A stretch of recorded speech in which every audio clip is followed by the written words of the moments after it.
Olá pessoal, começando mais uma live aqui pelo Instagram, tá? Da Igreja Cristo é Resposta para as Nações, tá? A gente tem, como eu sempre tenho falado os primeiros, né, que nós fizemos, nós tínhamos antes uma rádio online, né, onde a gente compartilhava da palavra ali por um momento, e só que na época, né, a rádio ela era um link que dava acesso a uma página onde você ouvia a mensagem, e é só quando a pessoa tinha um notebook mesmo ali e tal, né, ela tinha que entrar, a gente mandava o link pelo Facebook ou então pelo e-mail, né, a pessoa tinha que adentrar ou entrar até pelo Google diretamente, e já era um avanço, né, se a gente for considerar antigamente. E hoje avançou mais ainda, né? Porque agora a gente pode fazer até um vídeo, né? Como se fosse uma videochamada, né? Mas estamos aí, né? Vamos estar aguardando o pessoal adentrar aí para a gente estar começando, né? E esperar só um pouco mesmo, porque essa mensagem vai ficar gravada, tá? Ela vai ficar, vamos deixar ela aqui no Instagram e também vamos colocá-la no YouTube depois. Tá? Lembrando nosso canal no YouTube, né? Cristo é Resposta. Entra lá, se inscreve, compartilha com outros. A gente está fazendo transmissão ao vivo dos cultos para abençoar a sua vida. Acompanhe aqui no Instagram, mande para mais alguém seguir e tudo mais, porque a gente tem compartilhado da palavra aqui, e a palavra de Deus ela opera na vida da pessoa quando a pessoa crê, né? Então estamos aí, e lembrando, tá, nas próximas lives, tá, teremos outros pastores, obreiros aqui da igreja participando, tá bom? Vai ser só eu não. Esse perfil aqui é da Igreja Cristo é Resposta para as Nações, tá? Não é aqui do pastor Márcio Aranda, é da Igreja Cristo é Resposta para as Nações. Então vamos estar convidando aí os ministros de louvor da igreja, os pastores, para estarem compartilhando, para estar trazendo uma mensagem, uma oração, tá bom? Vou aguardar só mais um minutinho aqui para ver se entra mais alguém, né? Mas como eu falei, essa mensagem vai ficar gravada, isso é o que importa.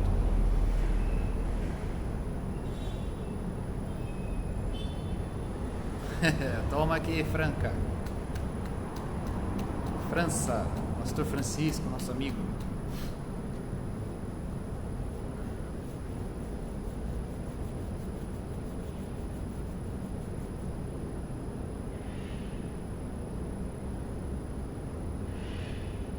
Então, vamos lá? Vamos entrar na palavra já, tá? Vamos fazer uma oração. Senhor querido, em nome de Jesus, pela fé, nós entramos na sua presença. Eu te invoco nesse momento.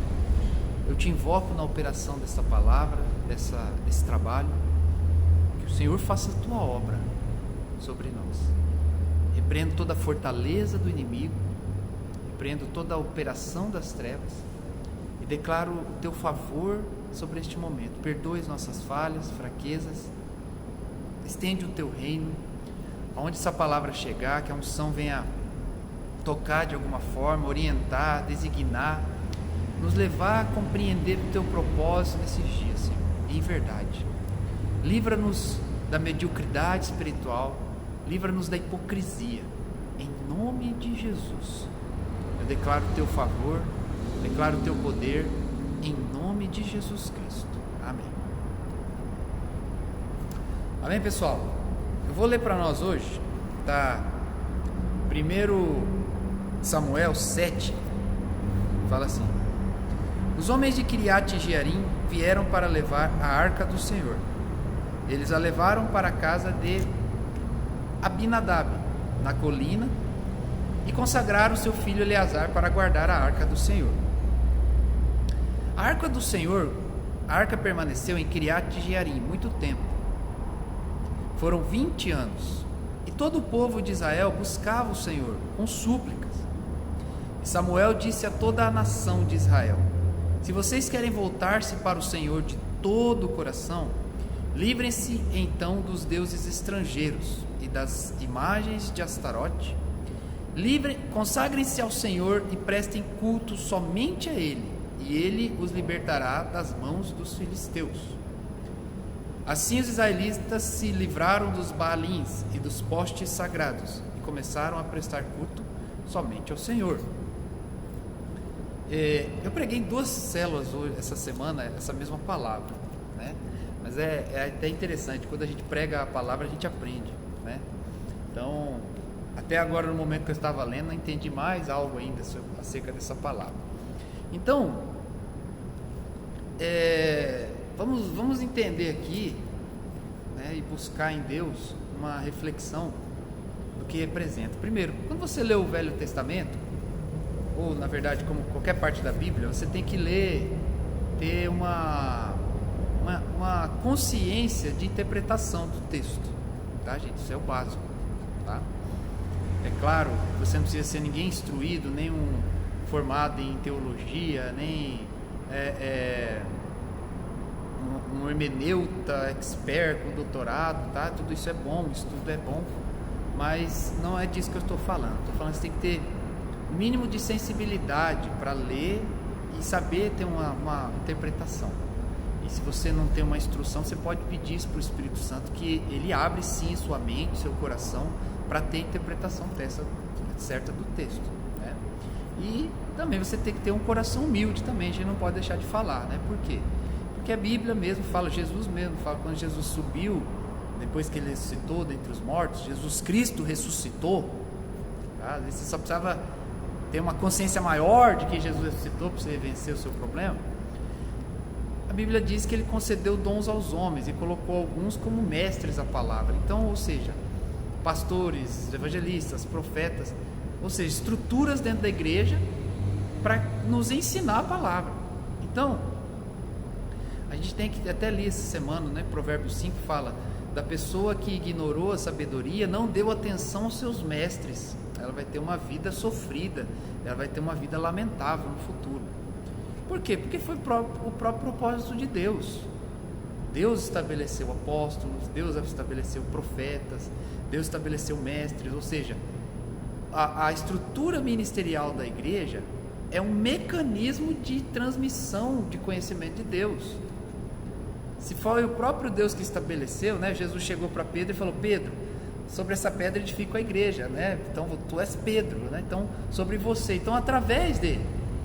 Então quando Deus estabelece pessoas que são chamadas, pessoas que respondem ao chamado, pessoas que se consagram, que buscam entender mais de Deus, que operam com dons de Deus, com dons do Espírito Santo, para trazer a revelação de Deus, para trazer o poder de Deus, a gente tem que dar atenção para isso sim, entender como deve funcionar. Eu falo assim, a complexidade do propósito de Deus. Existem sim princípios complexos, coisas que a gente tem que entender, porque muitas vezes fala assim, o chamado de Deus, aí eu vou para uma igreja, eu tenho que pregar. Mas espera aí, como que você tem que pregar? Como que você deve crescer? Aonde você tem que pregar? Com quem você tem que trabalhar, né, ministerialmente? Como tem que ser a operação de Deus na sua alma para tirar o conhecimento errado e colocar o de Deus? Não é uma tarefa simples. O apóstolo Paulo fala que o evangelho, as armas poderosas em Deus é para destruir fortalezas. Então ele não estava falando de fortaleza física, ele estava comparando que o entendimento errado de uma pessoa é como uma fortaleza, ou seja, uma estrutura criada para a proteção do território. Então o seu pensamento, o meu pensamento errado, ele é uma estrutura criada para proteger o meu ego, a minha forma de pensar. Então a palavra de Deus, com o seu poder, com a ação do Espírito Santo, ela vai quebrar a fortaleza do entendimento errado, né? Então, por exemplo, tem muitas pessoas que vivem o entendimento errado na vida financeira.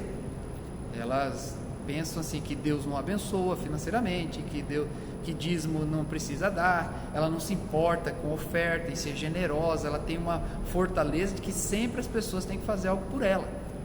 Mas aí quando elas têm um relacionamento maior com o Espírito Santo entra num nível maior na vida dela, ela se submete à igreja, ela se submete à estrutura que Deus criou, ela crê dessa forma, ninguém é obrigado a crer, mas ela crê dessa forma, ela começa a ter resultado na vida. Por quê?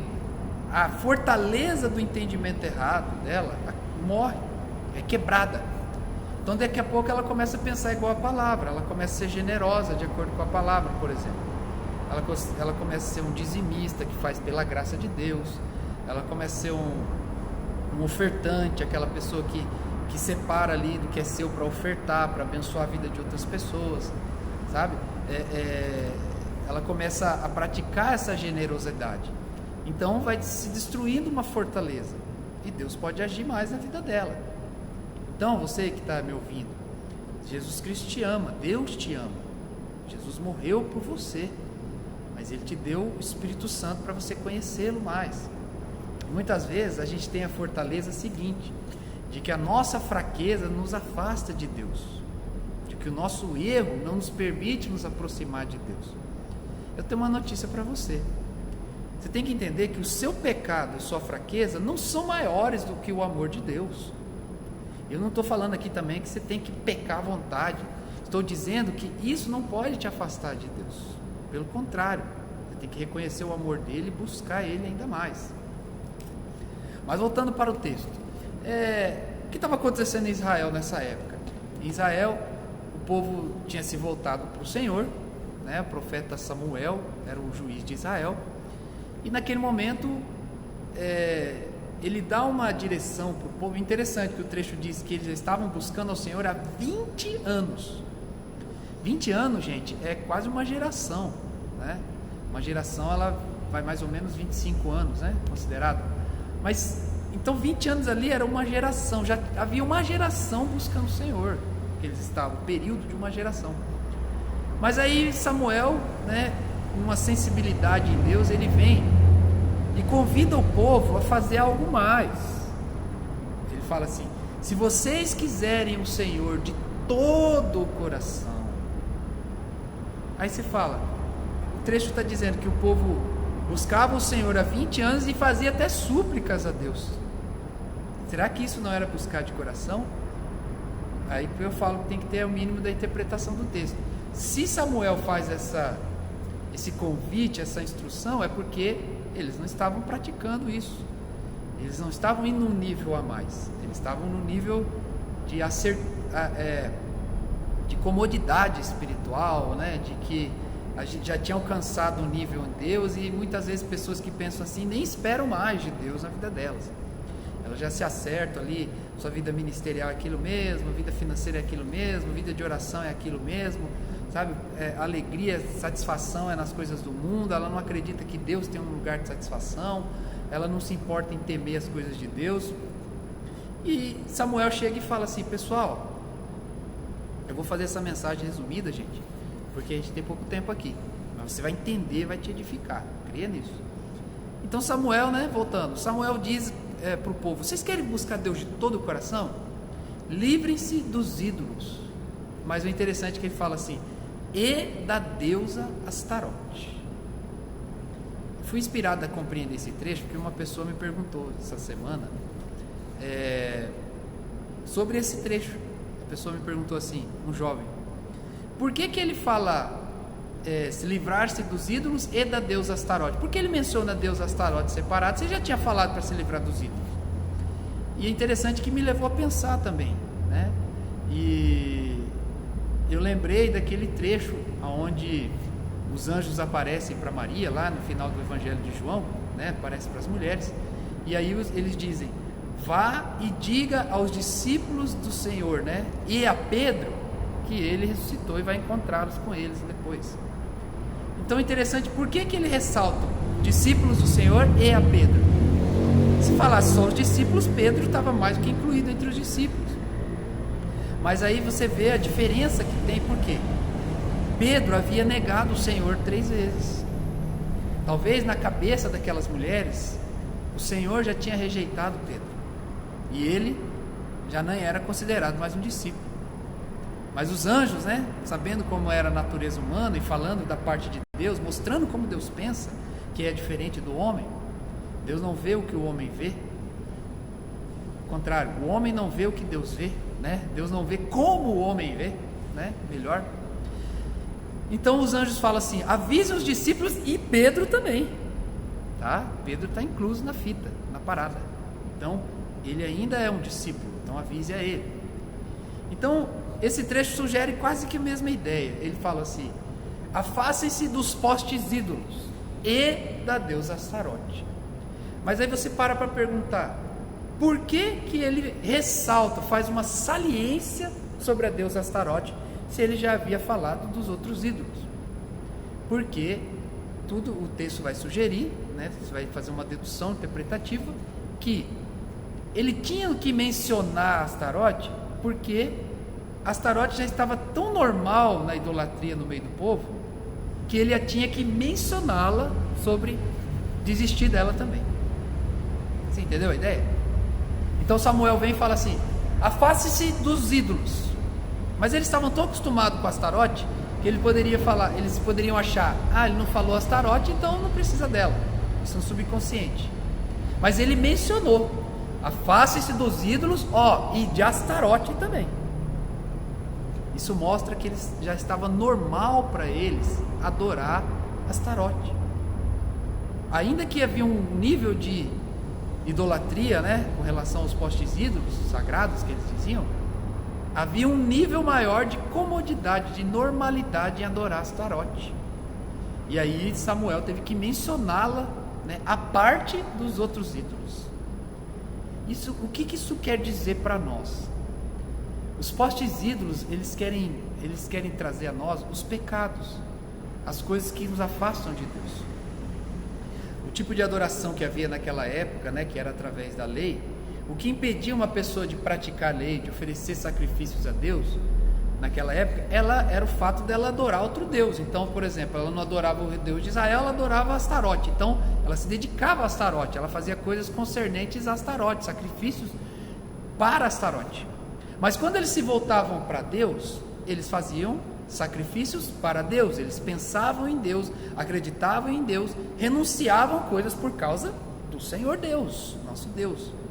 Aleluia, Pai de Jesus Cristo. Então quando Samuel diz assim: olha, vocês estão há 20 anos já buscando o Senhor, vocês estão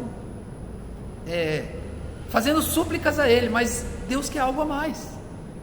Ele quer que você abandone os outros tipos de governo e Astarote e se volte de coração a Ele. Então o que seriam os outros ídolos hoje? Seriam os pecados que nos atrapalham.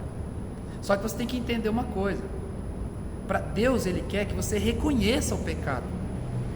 Você não precisa ser livre dele com a tua força para buscar o Senhor, mas você tem que reconhecer o que é pecado. Então você começa a ter comunhão com Deus, você reconhece que, por exemplo, ser crítico, criticar as pessoas o tempo todo, julgar as pessoas a partir do seu pensamento, você reconhece que isso é um pecado. Mas ainda que você pratique, se você andar com o Senhor, você vai abandonar esse poste ídolo de só julgar, de criticar, de achar que as pessoas têm que fazer algo para você. Você vai começar a ser alguém que você realiza para os outros, independente se alguém faz para você. Não, há uma cura na sua alma, porque há uma cura no entendimento.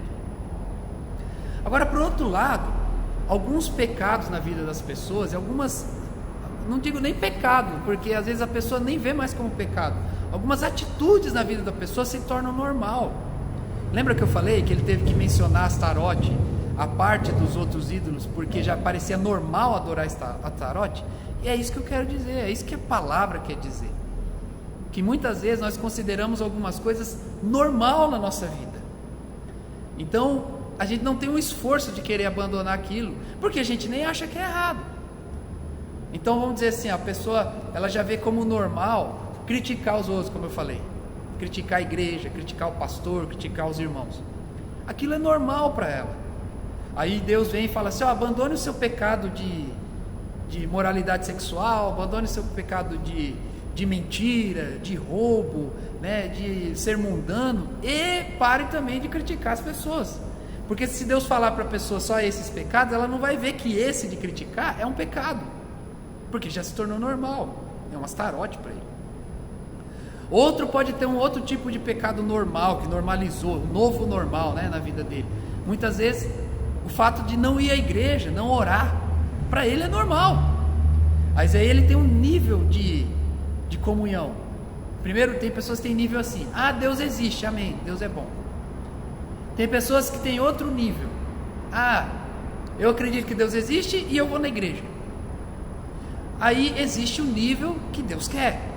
Eu acredito que Deus existe, eu vou à igreja e eu tenho comunhão pessoal com Deus. Eu uso a fé quando eu preciso. Eu tenho tempo de oração com Ele. Eu amo o Senhor. Eu quero entender o que Ele quer para a minha vida. Porque a única forma de eu garantir o meu futuro das pessoas que eu amo é me entregar ao chamado, ao propósito de Deus. Isso vai ter que ter uma comunhão pessoal para isso. É um outro nível. Só que muitas vezes as pessoas adoram Astarote. Para quem chegou depois, né? Estou lendo 1 Samuel 7,3, onde Samuel chama o povo para largar os ídolos e Astarote. As pessoas já começam a achar normal. Não, Deus... eu creio em Deus existe. Então é normal para ela não precisar buscar Deus, não precisar ter comunhão pessoal. Aí o outro nível também: ah, não, eu acredito que Deus existe, eu faço parte de uma igreja, sou até obreiro, sou um pastor. Então ele acha normal não orar, ele acha normal não passar tempo orando, não buscar a Deus nas suas decisões, não pedir direções de Deus para a sua vida. Se torna normal, é um Astarote. E alguém tem que chegar para ele e falar: não peque, não menta, não roube e não deixe de orar, porque a palavra diz orar sem cessar. E a maior obra da cruz aqui, gente, a maior obra da cruz é a comunhão de Deus com você. O Espírito Santo está aqui para que você fale com Ele, e Ele te oriente, e Ele te ajude naquilo que você não pode, naquilo que você é fraco. Entendeu? Então a pessoa começa a achar normal não orar. Aí daqui a pouco acha normal não ir à igreja, acha normal nem se importar com Deus. Aí que vem a estaca na vida dela, nas costas dela. Taca emocional, taca de pecado, né? Taca de vida financeira difícil. Porque ela aceitou o novo normal. É como o pastor Pedro sempre faz uma brincadeira séria, né? Vou dizer. A pessoa vai pregar a primeira vez: ah, Deus, me dá direção para eu pregar, eu preciso de palavra. Aí passa um tempo, ele já sabe pregar, né? Tá, chega na hora, abre a Bíblia, fala num trecho, prega lindamente. Ou um ministro de louvor, né? Deus, me dá uma música, eu vou pregar, vou cantar na igreja, chora para Deus, desesperado que ele quer cantar um louvor. Aí nos outros dias, né? Já aprendeu, já chega lá, né? Toca o louvor, canta lá, né? Aí na hora de ir embora joga paleta, assim, pessoal, aleluia. Já sai, né? Ele se torna normal não buscar Deus mais. É o Astarote. Então, entenda isso. Entenda como Deus pensa. Entenda como Deus pensa a sua vida. Entenda como Deus pensa cada área da sua vida.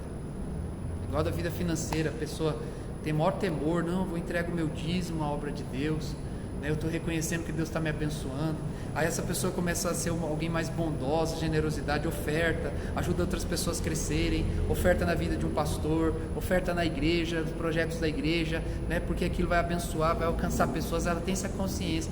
Daqui a pouco ela, vai dar dinheiro para a igreja, é louca. Se torna normal não fazer mais isso. É porque ele fala: eu que trabalho, você acha que eu vou dar dinheiro para a igreja, para pastor, né? Então começa a se tornar uma pessoa crítica. Isso se torna normal para ela. Então reflita isso hoje.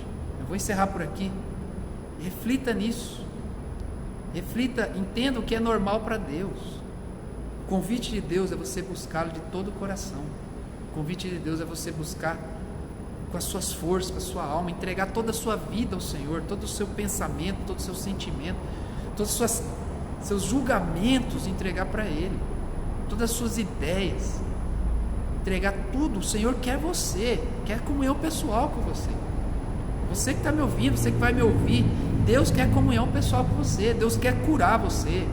Ele tem poder de cura ainda, sim. Deus quer abençoar você financeiramente. Deus quer usar você para abençoar outras pessoas. Mas Ele quer que, primeiro de tudo, que você busque a Ele de todo o seu coração. E aí para pensar: para onde mais você vai se você não for para o Senhor? Como Pedro disse, né? Para onde nós iremos? Só Tu tem as palavras de vida eterna. Só Deus tem uma construção sábia para a alma, para o coração do seu filho, você que é mãe, pai, que está me ouvindo. Só Deus tem uma satisfação plena. Às vezes alguns pecados são até bons, até gostosos, né? Mas eles vão trazer a morte, vai conduzir você para a morte. E Deus tem um lugar de satisfazer você andar com Ele e poder dar o caminho, direção, orientação para outras pessoas. Pense nisso, tá? Vamos fazer uma oração agora. Deus, em nome de Jesus Cristo, eu oro por cada pessoa que está me ouvindo, que vai me ouvir. Em nome de Jesus eu peço, confirma esta palavra em cada coração. Quebra cadeias, quebra as fortalezas, quebra as opressões. Estende o teu reino agora, em nome de Jesus. Toca esse coração, em nome de Jesus Cristo. Quebra o poder da miséria emocional, quebra o poder da crítica, do julgamento. Eu peço que hoje o Senhor abra os olhos dessa pessoa para ela entender, talvez algo que ela esteja fazendo que pareça normal, mas que é um pecado que afasta ela do Senhor.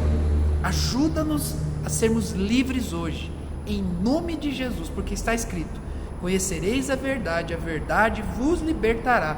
Eu invoco a liberdade que o Senhor prometeu, em nome de Jesus Cristo. Aleluia. Vem sobre essa casa, vem sobre essa família, sobre cada um que me ouve agora, para a tua glória.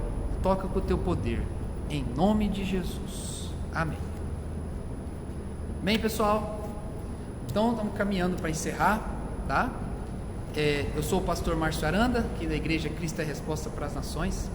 Amanhã nós temos a nossa programação local, tá? Aqui na sede, eu estou aqui na sede, e Rua São Vicente 653, esquina com Eduardo Elias Aran, Campo Grande, Mato Grosso do Sul. Reunião 9 da manhã, horário MS, e 18 horas, horário MS, tá?